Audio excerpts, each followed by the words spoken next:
Since I was a kid, I always wondered how things are made.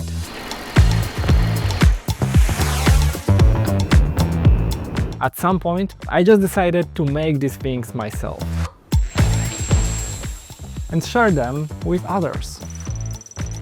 Some of the projects I enjoy the most are the complex ones that involve 3D printing, electronics, programming, product design, and CNC machining.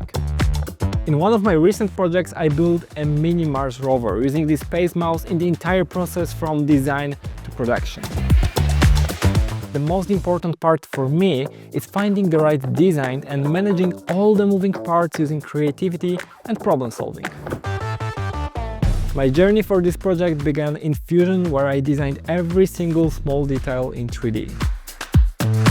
Then I transitioned into KiCAD to design the schematic and PCB for this project to nicely organize all of the electronics that power the rover.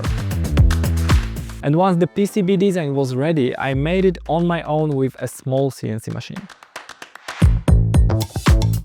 The next step was preparing the custom parts for 3D printing.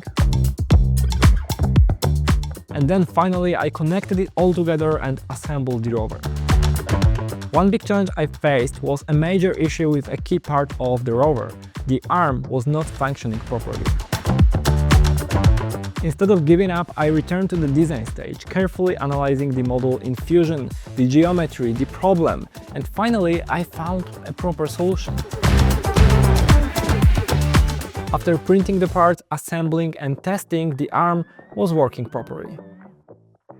The creation process for me is always iterative. When something doesn't work, I have to refine the design, reprint it until everything is just perfect.